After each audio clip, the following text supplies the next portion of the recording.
السلام عليكم ورحمة الله وبركاته. أردفتو تافيكا بجمتو تكية بكافي لا فجرتني التنجانا سنين فعباياتو سننجل أكام سننجاكي سنين جرتني جباتني سننجل أني نجاكوتي غلط ربي إيجا أرس ديفيد فيجرا ديفيد فيجرا سننجل أكما بيك كمو وطان أكما دادنو في بكان كهتي جرتي سننجل yeroo darbe video sana hojjedhisan keessatti akka isin yoo isaan dhiifamnu gaafachuu dhabaatanii nullee ni kaasafnaa ni hiisifnaa akka jechaa turte har'amootiyyuu jecha san dhugaa gootee hojiirra oolchitee jirti jechuudha.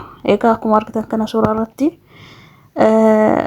waraqaa kissii itti bantee jirti jechaadha. Waraqaa kissii saafsiftee abirashii kenniteetti jechaadha.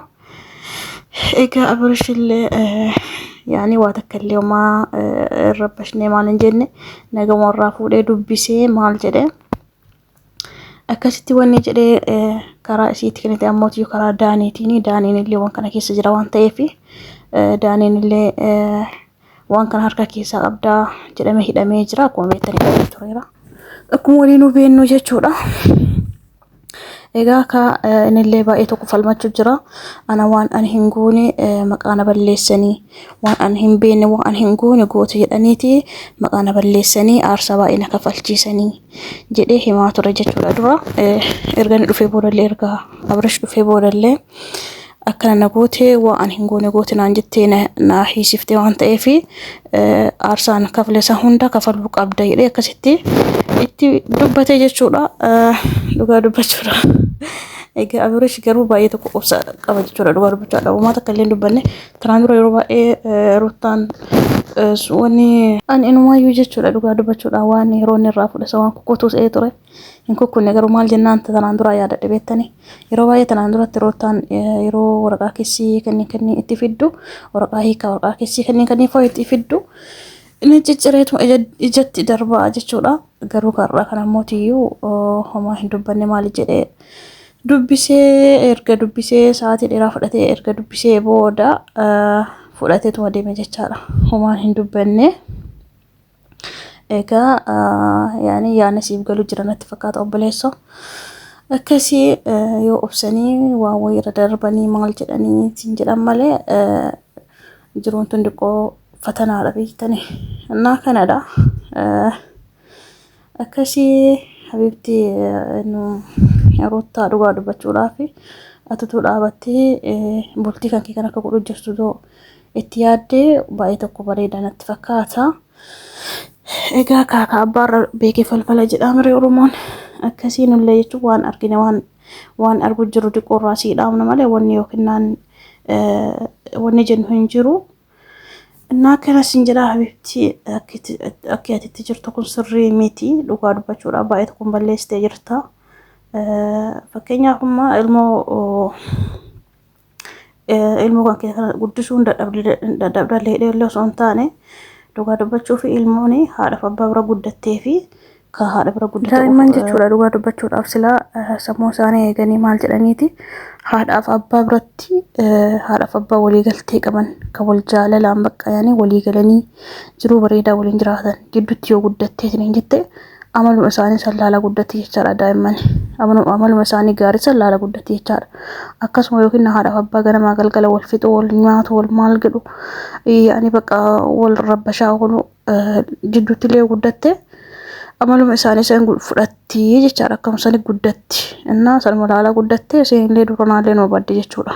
Innaa kanaaf waan kana buzzeen illee baay'ee tokko siimteerti dhugaa dubbachuu viidiyoo isin gargara kana dadhabdee tokko laalaa ture baay'ee tokko likkii siimteetti natti fakkaata.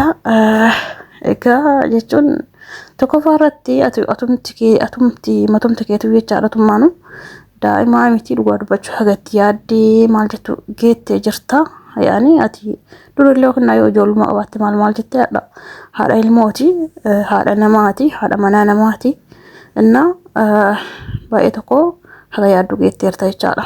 Innaa kana siin jedha habibti bultii kan kee ammallee dhiyoo jirta dhugaa dubbachuu fi dhiyoo jirtaa osoo bultii kan kee kana sirreeffachuudha osoo yaalte siin jedha rabbiin illee si haa gargaaru siin jedha. Hermeelaan illee ammootii yoo dhugaa dubbachuu fi sobataa dhugaa ta'allee garuu hin beeknu yoo dhuga jedhame ammootii yoo kennaan yoo dhugama dhugaa ta'e ammootii yoo garri isiin fiddu hin jiru yookiin inuu ijaanuu arginaa jenna. Amma garuu waan amansiisu tokkollee wanti nu argine hin jiru. Jechuun wanti miidiyaa kana yeroo baay'ee sobatu irra caala waan ta'eef jechuudha. Inni amanuu hin dandeenye. Isi amanuu yaani dhugaas ta'es dhiises amanni amanuu dhiisnes jechuudha. Kaisi homaayyuu miti maal jennaa isiin tokko farratti akkuma yookiin namni kamuu waan lafa argee wayii hin dhiisu. Akkasuma itti fayyadama jechaadha inni. Innaa isii waan lafaa taate jechaadha waan natsaa waan taateef itti fayyadame jechaadha. Malee maatiin beekee maatii isaa beeksistee maatiin lama wal beekanii akkasitti waan walitti dabalaman hin qaban jechaadha. Hin qabaniyyuu innaa buzeen illee dura kan dubbachaa turte baay'ee tokko yaadni isiisuun baay'ee tokko naatee jira dhugaa dubbachuudhaaf. Baay'ee tokko natti tole jechaadha yaadni isii. Innaa an dura akkamitti isiin tunii akkamitti cinaa isaa bichaa gurteetii akkasitti akka hunnaan bultii isaa diigu maal jedhu akka hunnaan ruutaa walitti hin deebine gochuu qabdii silaa maal jechuun akkana jechaa ture jechuudha. Idaasiin gorsitee dadhabdee ergasii booda ammootiyyuu akka hundattu nagaamuu barbaada nagaadhuma haa jiraatanii jechaa turte jechaadha. Dhugaa dubbachuu baay'ee tokkollee yaani giraa nama galasi. Nama jibbisiisa si dhugaa dubbachuudhaaf na kana siin jedha habiibti ati waan naani oduutti sirreessitee wanni kamuun sirraa jechaadha ruutaa jechaadha. Tumte kan kee oduu bultii kan kee kana ati walitti qabattee maal jechuu osoo dandeetteeti namni tokkollee jidduu siin galu jechuudha. Yookiin Abresh illee waan sirraa dhabe Hermeellaa irraa argatee na achi deeme eegatuu fi qabuu dadhabdee eegatee yookiin abbaa manaa akkatti qabatan wallaalte isinuu siimteerti garoon isinuu siimteerti akkatti qabata eega wallaalte anuu qabeessi mul'isaa sin jettee turte jechuudha.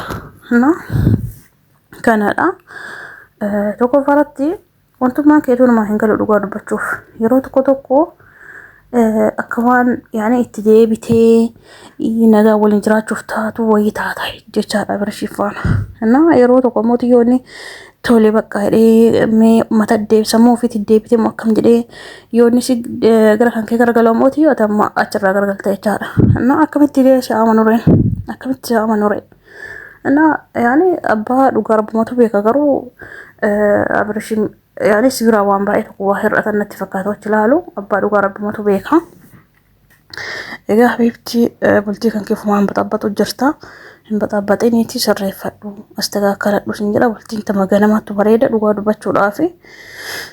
Garuu ammallee yookiin naansi darbii si taree osoo hin taane abbaa feetii hirmuu nama dandeessita. Garuu mootiyyuu namatti illee hin tolu.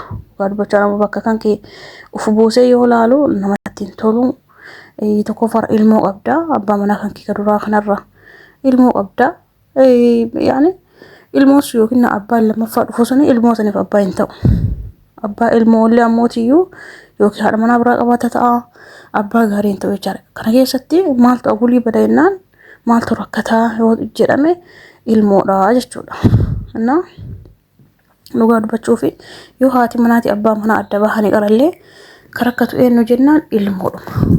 Tokkoffaa isin heerumti haati illee heerumti abbaan illee fuudha jechaadha. Kana keessatti ilmooni yoo haadha biratti guddadha jettee abbaan biddeena abbaa hin ta'uu fi rakkisaa jechuudha. Yoo ammootii haadha biratti guddadha jettee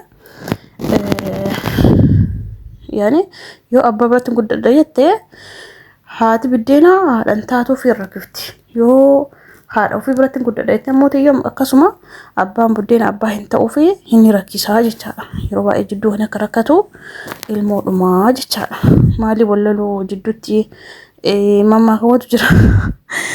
Innaa kana siniin jedha guys dhugaa dubbachuudhaaf bultiin baay'ee tokko bultii diiguun baay'ee tokko ulfaata.